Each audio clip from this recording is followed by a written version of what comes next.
Assalamualaikum warahmatullahi wabarakatuh. Apa kabar anak-anak soli dan solihah? Semoga kalian selalu sehat dan semangat melaksanakan PJJ, melaksanakan ibadah dan berbuat baik dimanapun kalian berada. Hari ini kita akan mempelajari pelajaran 6, yaitu indahnya saling membantu dan hidup rukun. Kalian perhatikan dan simak dengan baik ya. Adapun tujuan pembelajarannya yaitu 1. Membaca Quran Surah Al-Ma'idah ayat 2-3 dan Quran Surah Al-Hujurat ayat 12-13. Dan yang kedua, memahami makna Quran Surah Al-Ma'idah ayat 2-3 dan Quran Surah Al-Hujurat ayat 12-13. Sebelum mulai pelajaran, mari kita berdoa terlebih dahulu. Bismillahirrahmanirrahim. Raditu billahi robba wa bil islami dina wa bi Muhammadin nabiyya wa rasula. Rabbi zidni ilman warzuqni fahman. Amin. Oke, materi yang pertama adalah Quran Surah Al-Ma'idah. Al-Ma'idah artinya hidangan. Quran Surah Al-Ma'idah adalah surah kelima dalam Al-Quran. Surah Al-Ma'idah tergolong sebagai surah Madaniyah, artinya surah yang turun di kota Madinah atau sesudah Rasulullah hijrah. Baik anak-anak, berikut adalah potongan ayat kedua dari surah Al-Ma'idah. A'udzu billahi minasyaitonir rajim.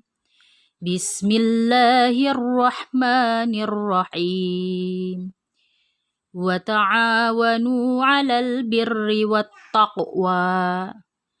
Wa la ta'awanu 'alal itsmi wal 'udwan. Shadaqallahul 'azim. Artinya, dan tolong-menolonglah kamu dalam mengerjakan kebajikan dan takwa, dan jangan tolong-menolong dalam berbuat dosa dan permusuhan. Jadi, isi kandungan ayat tersebut bahwa Allah memerintahkan kita untuk saling tolong-menolong dalam kebajikan dan takwa. Dan Allah melarang kita untuk saling tolong-menolong dalam berbuat dosa dan permusuhan. Nah, anak-anak, apa saja sih contoh tolong-menolong dalam kebaikan dan takwa?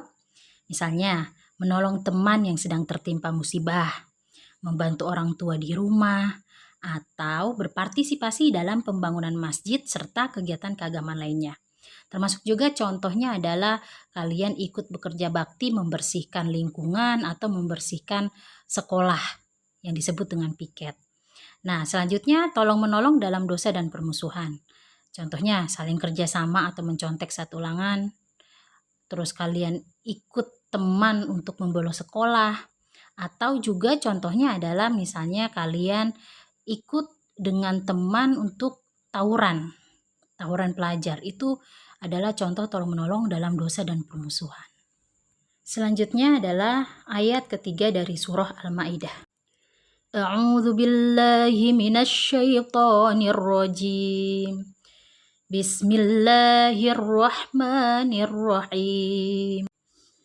Al-yawma ya'isal ladzina kafaru min dinikum fala takhshawhum wakhshawun. Al-yawma akmaltu lakum dinakum wa atmamtu 'alaikum ni'mati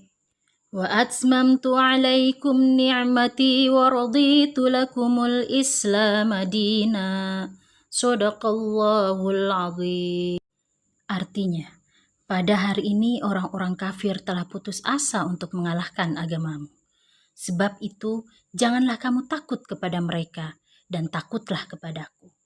Pada hari ini telah aku sempurnakan untukmu agamamu dan telah aku cukupkan nikmatku kepadamu dan telah aku ridhoi Islam menjadi agama bagimu.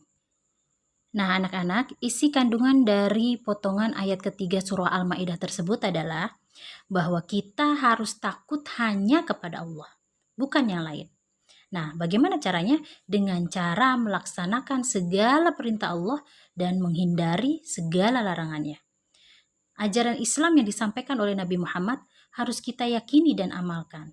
Karena Allah telah menyempurnakan sekaligus ridho Islam menjadi agama Nabi Muhammad dan pengikutnya. Materi berikutnya adalah surah Al-Hujurat. Al-Hujurat artinya kamar-kamar.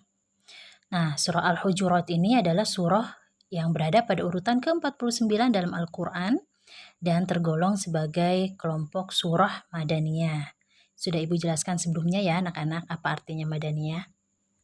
Berikut adalah Quran Surah Al-Hujurat ayat 12. Ibu akan bacakan. Kalian simak baik-baik. A'udzu billahi minasyaitonir rajim. Bismillahirrahmanirrahim. Ya ayyuhalladzina amanu ijtanibu katsiran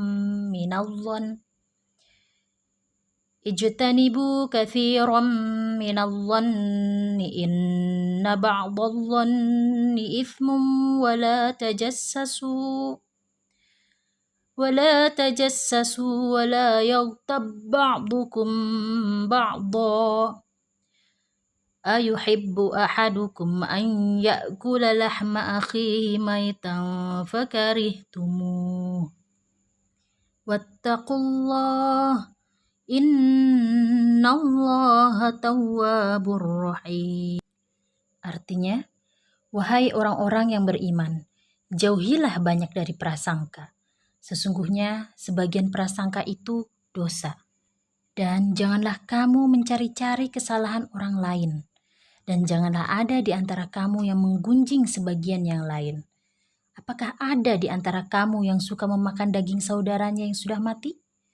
Tentu kamu merasa jijik. Dan bertakwalah kepada Allah. Sesungguhnya Allah Maha Penerima Taubat, Maha Penyayang. Nah anak-anak, penjelasan dari Quran Surah Al-Hujurat ayat 12 ini adalah bahwa Allah memerintahkan kita untuk menjauhi sifat prasangka atau berburuk sangka, menjauhi mencari-cari kesalahan orang lain atau bergunjing. Karena tentunya ketiga hal tersebut adalah perbuatan yang berdosa. Nah, Allah juga menyamakan orang yang suka bergunjing atau membicarakan orang lain ini seperti orang yang suka memakan daging saudaranya yang sudah mati atau memakan bangkai saudaranya yang sudah mati. Ya, na'udzubillah min dzalik. Tentunya kita sangat merasa jijik. Oleh sebab itu, taatilah perintah Allah, jauhi segala larangannya. Apabila kita telah berbuat salah dan dosa, kita harus segera bertobat dan bertakwa kepada Allah.